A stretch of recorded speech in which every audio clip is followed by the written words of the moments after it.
with Eamon Holmes. Wednesday morning, good morning. Breaking news to start with, and this comes out of America, Ohio. We're hearing from prison officials there. They have confirmed that Ariel Castro, he's the man responsible for holding 3 women captive in his basement for 10 years, has hung himself in his prison cell. Our reporter Claire Fallon is across this one. Just give us the background, remind us who this guy is. Of course, Ariel Castro is a man who took the freedom of those 3 women who he kidnapped, tortured and repeatedly raped over more than a decade.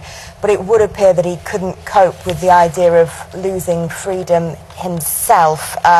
He was discovered hanged in his cell by prison staff. They tried to give him first aid. He was also taken to hospital where medics tried to save him, but he was pronounced dead in hospital. He was, in fact, being kept away from the main prison population because his crimes were so horrific and he had such a high profile that it was considered that he may not be safe if he were kept alongside the normal prison population. So he's being kept in isolation, but clearly he wasn't safe from himself, if I can put it that way, because he was found hanged in his prison cell. Now, these crimes were horrific. It was just over a month ago when he was sentenced to life plus 1,000 years with no chance of parole. And during that sentencing hearing, we actually heard from one of his victims, Michelle Knight. She said, "I spent 11 years in hell. Now your hell is just beginning." He kept those women chained up in his house. He repeatedly raped them over the years. One of those women,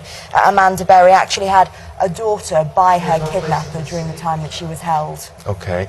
Claire, I want to go now to Chuck Hoven. Chuck is the editor of the Plain Press newspaper in Cleveland, and he's on the phone to all of this.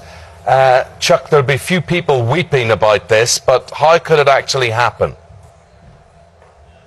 How could it happen?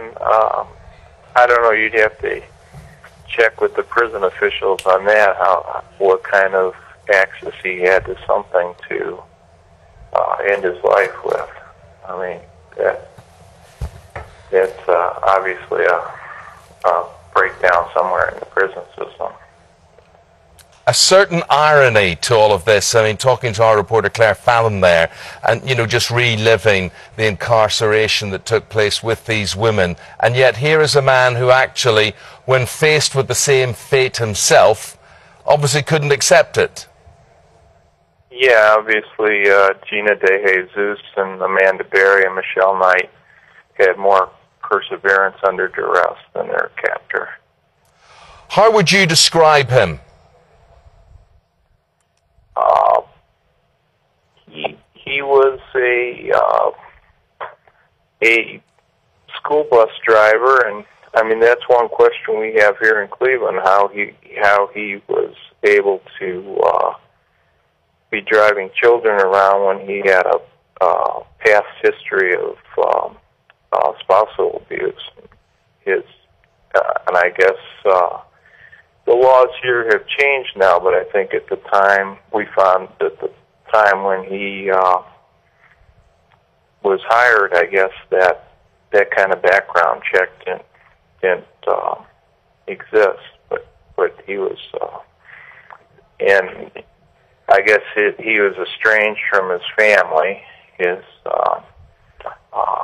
son and daughter, and I guess some of these young women had some kind of relationship with his children, and that's probably how he gained their confidence and kidnapped him. But I guess people, he played in a group nobody suspected